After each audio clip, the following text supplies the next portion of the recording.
wala kang pasok ngayon. Actually, ma-absent ako. Medyo masama pakiramdam natin. Pero I'll be spending the day ngayon at home. Tignan natin kung makapag-paint tayo.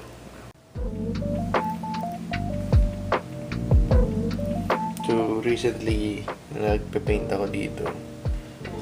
Inuubos ko yung canvas paper ko.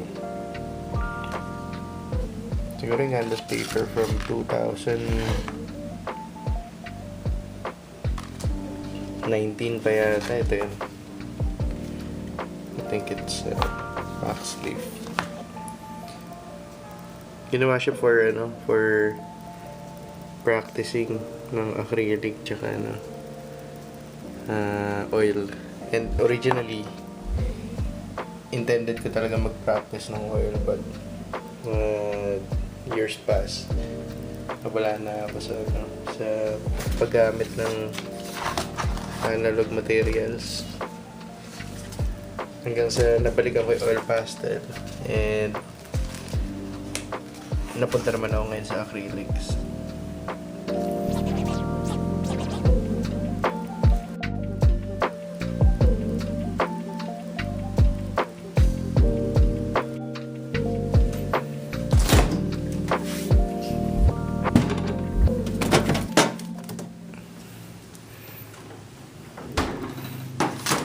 Tayo lunch.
Ready.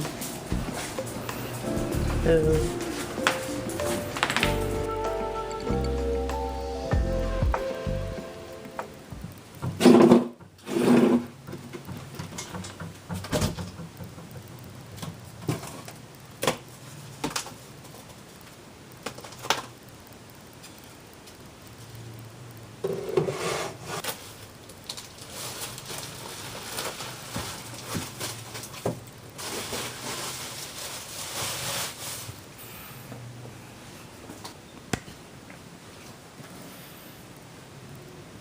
May tira pa akong canvas mula sa huling splurge ko.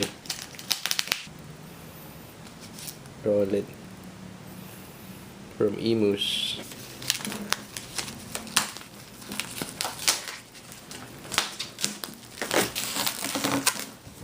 Hindi ko alam kung gagamitin ko yung mga ganitong canvas. Maganda kasi siya.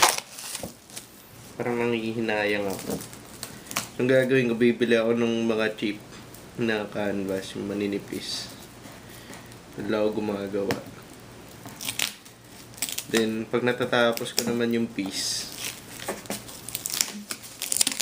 nahihinayang naman ako. Iisip ko sana pala ginawa ko lang sa magandang canvas.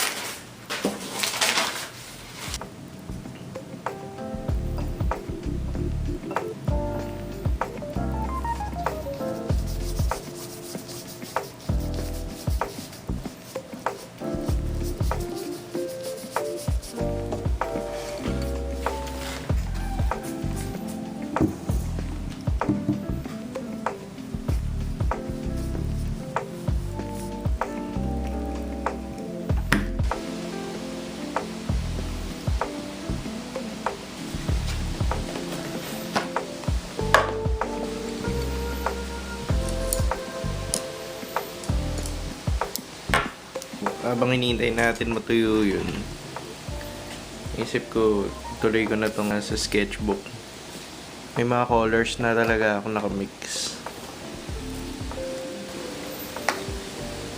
Kasi ang practice ko talaga with my sketchbook mula nung nahinto nga ako mag-drawing or mag-art is ang strategy ko pabalik is kailangan matapos ko agad within 15 minutes yung bawat work. Nagagawa ko sa oil pastel pero sa acrylic medyo mas matagal. And along with that strategy ng time limit tsaka color selection, hindi rin ako masyadong nag-focus on accuracy. Ang gusto ko lang talaga is magawa siya, no? So repetition and exposure ko ba, parang exposure ko pabalik dun sa zone na yun. Kaya gusto ko gawa lang ako ng gawa. There was a time na parang everyday meron entry dun sa sketchbook, parang one portrait a day. Medyo medyo exhausting at first kasi parang pinaprioritize. Ang hirap tanggalin nung mindset na pwede palang hindi masyadong maganda yung gawa mo.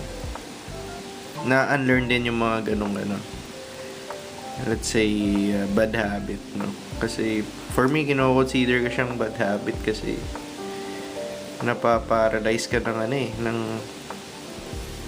analysis. Ang tinatawag na analysis paralysis. Wala na, parang natitigil ka nakakaisip kung ano bang magandang i-drawing, i-paint. And since mahilig naman akong parang mag-observe ng faces, talagang puro portraits na talaga. Hindi ko na inisip kung kung iisipin ba ng tao paulit-ulit yung ginagawa ko. Doon ako yun talaga yung gusto kong i-paint. So doon ako nag-focus. Hindi ko na ginawang reason not to do it yung pag-iisip kung ano bang gusto kong i-drawing. Tinanggal ko na siya sa mga decision makings na kailangan kong gawin within the day, kumbaga. Siguro try na nating pagsabayin tong dalawa.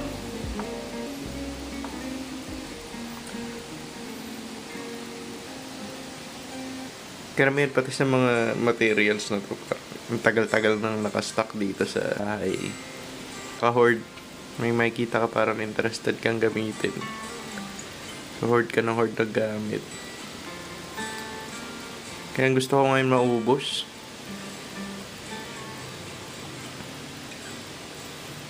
Para may rason ako para bumili ng bagong gamit, di ba?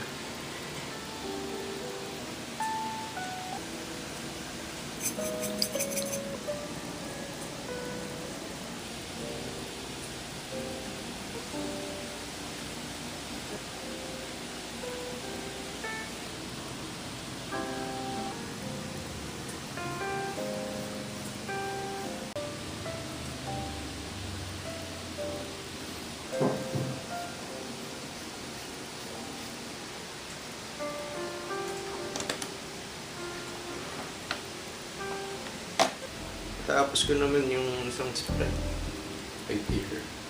Suot ng orange natin. Tapos yung canvas natin, ito medyo tuyo na rin siya. So ready na itong pintahan. Tanong kung magagawa ko siya or mapopost ko siya this week.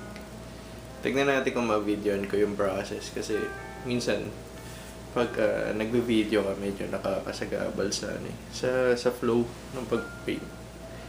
So, tingnan ko rin kung ma-post ko itong video kasi intended lang talaga siya for personal for personal documentation ng araw ko. Anyhow, kung mapapanood mo ito, ibig sabihin na-post ko siya. Hindi ko lang alam kung saan account. Pero most likely baka may susunod, hopefully. So next time ulit